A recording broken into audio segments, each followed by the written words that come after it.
Cinderella का जादुई घर। रामपुर गांव में सिंड्रेला नाम की एक लड़की रहती थी। उसके माँ बाप नहीं थे, पर उसकी एक छोटी बहन थी रूपाली, जिसकी जिम्मेदारी भी सिंड्रेला के ऊपर ही थी। सिंड्रेला ज्यादा पढ़ी लिखी नहीं थी, इसलिए उसे कहीं काम नहीं मिलता। बड़ी मुश्किल से उसे गांव के सेठानी के घर झाड़ू पोछे का काम मिल जाता है और उसी से किसी तरह सिंड्रेला अपना और अपनी बहन का पेट पाल रही होती है। लेकिन बदकिस्मती से सेठ को भी पूरे परिवार के साथ विलायत जाना पड़ जाता है। सिंड्रेला, कल से तुम्हें काम पर आने की जरूरत नहीं है। क्यों मालकिन, मुझसे कोई गलती हुई क्या?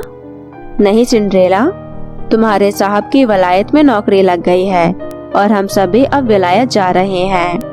ये सुनकर सिंड्रेला बहुत उदास हो जाती है और उदास मन से घर आकर बैठ जाती है।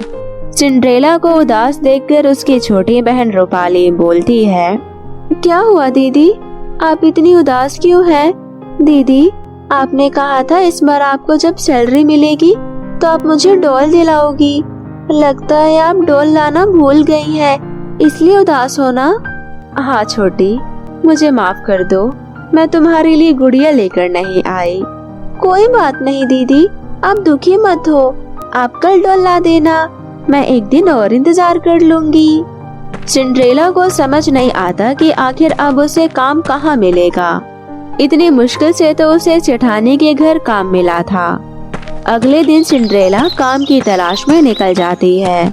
तभी रास्ते में वो देखती है कि एक लड़की अकेले जोर जोर से रो रही है। क्या हुआ बहन, तुम रो क्यों रही हो? कोई परेशानी है तो मुझे बोल सकती हो, मैं तुम्हारी मदद करने की पूरी कोशिश करूंगी। क्या तुम मुझे ऐसी जगह ले जा सकती हो जहाँ थोड़ी धूप हो? मुझे बहुत ठंड लग रही है।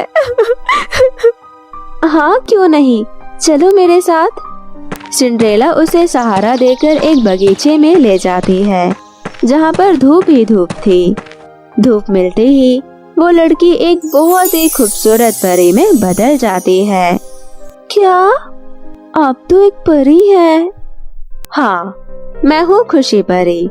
मैं यहाँ खेलने आई थी, पर पानी में जाने से मेरे पंख भीग गए, जिस वजह से मैं उड़ नहीं पा रही थी और मेरी सारी जादुई शक्तियाँ भी चली गई थी। तुमने मेरी बहुत मदद की। तुम एक नेक लड़की हो, मैं तुम्हारी मदद करना चाहती हूँ। इतना बोलते ही परी अपनी जादुई छड़ी से एक तस्वीर मंगाती है। तस्वीर में एक बहुत ही सुंदर घर बना हुआ था।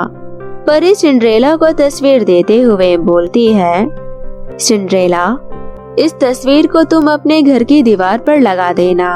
अगले दिन जब तुम काम की तलाश में निकलोगी और तुम्हें रास्ते में कहीं ऐसा ही घर दिखे तो उसके अंदर जरूर जाना। वहाँ तुम्हें जरूरत का हर सामान मिल जाएगा, लेकिन तुम वहाँ से उतना ही सामान लेना जितने की तुम्हें जरूरत हो। अगर तुमने लालच की तो घर अचानक गायब हो जाएगा। और हाँ, तुम इस घर की मदद से जरूरतमंद लोगों की मदद करोगी तो ये घर तुम्हें हर जगह दिखेगा। लेकिन याद रखना, इस घर में अपने साथ किसी को अंदर लेकर मत जाना, वरना ये जादुई घर हमेशा हमेशा के लिए गायब हो जाएगा। ठीक है परी जी। इतना बोलकर परी सिंड्रेला को वो तस्वीर देकर अपने परी देश चली जाती है।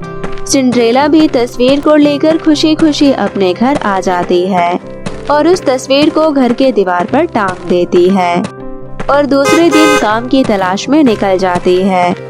पूरे दिन काम ढूंढने के बाद आज भी उसे कोई काम नहीं मिलता है। थक हार कर वो एक पेड़ के नीचे बैठ जाती है। तभी उसे अचानक तस्वीर वाला घर दिखाई देता है। सिंड्रेला घर को देखकर बहुत खुश हो जाती है और घर के अंदर चली जाती है। अरे वाह, यहाँ तो जरूरत की हर चीज है, कपड़े, गहने, खाने पीने की चीजें, खिलौने, यहाँ तो सब कुछ ही है।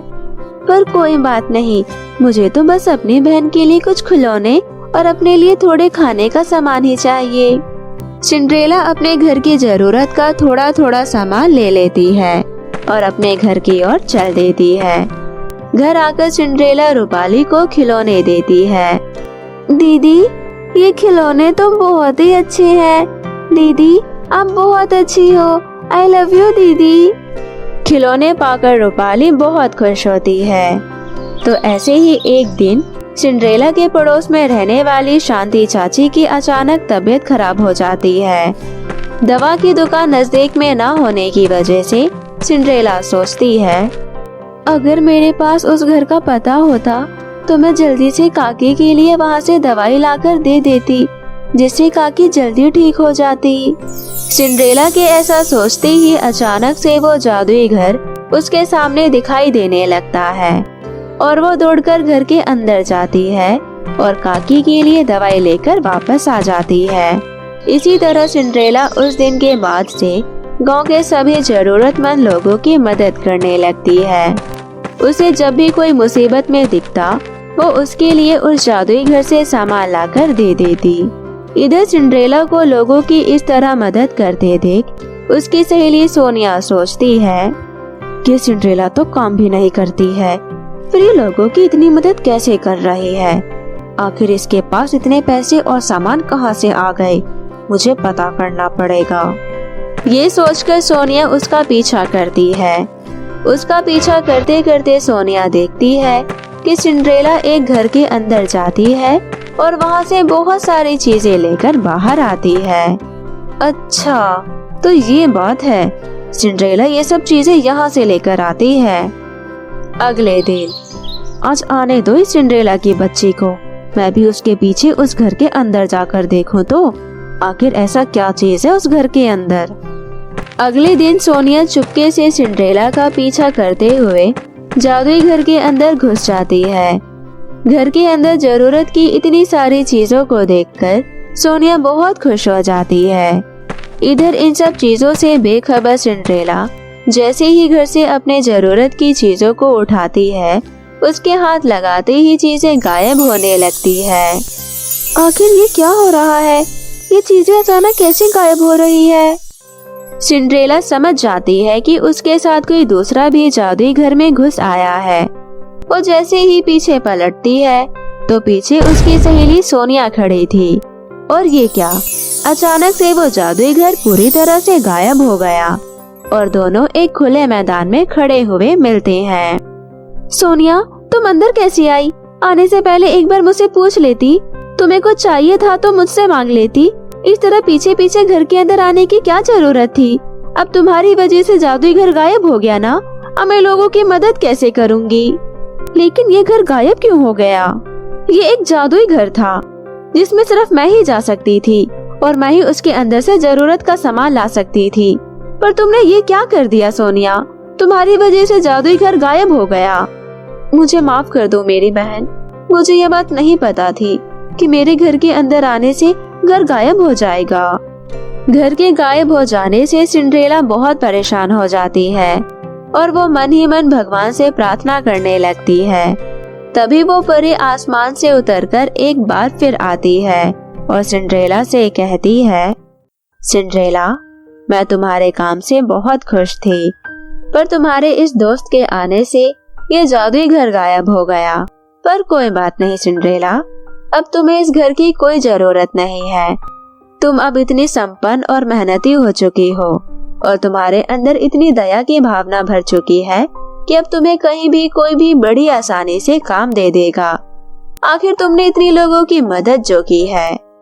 आप सही कह रही हैं जादुई परी, अब मुझे इस जादुई घर की कोई जरूरत नहीं है। अब तो मेरे साथ पूरा गांव है। ठीक है सिंड्रेला, हमेशा खुश रहो और खूब मेहनत करो। इतना बोलकर परी वापस परीलोक चली जाती है। मुझे माफ कर दो सिंड्रेला, मुझसे बहुत बड़ी भूल हो गई। हमें किसी से बिना पूछे उसके काम में दखल नहीं देना चाहिए और हमेशा दूसरों की मदद करनी चाहिए और अपने आप पे भरोसा रखना चाहिए। आज मेरी वजह से जादुई घर हमेशा के लिए गायब हो गया। तुमने बिल्कुल सही कहा मेरी बहन, हमें खुद पर भरोसा रखना चाहिए और हमेशा मेहनत करते रहना चाहिए। कोई बात नहीं, हमें हमेशा मेहनत करके आगे बढ़ते रहना चाहिए। तो मेरे प्यारे दोस्तों, इस कहानी से आपको क्या सीख मिली मुझे कमेंट करके जरूर बताएं।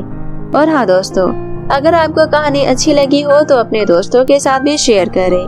और हाँ दोस्तों, अगर आपने अब तक मेरे चैनल को सब्सक्राइब नहीं किया है तो जल्दी से नीचे लाल बटन दबाकर अभी कर लें।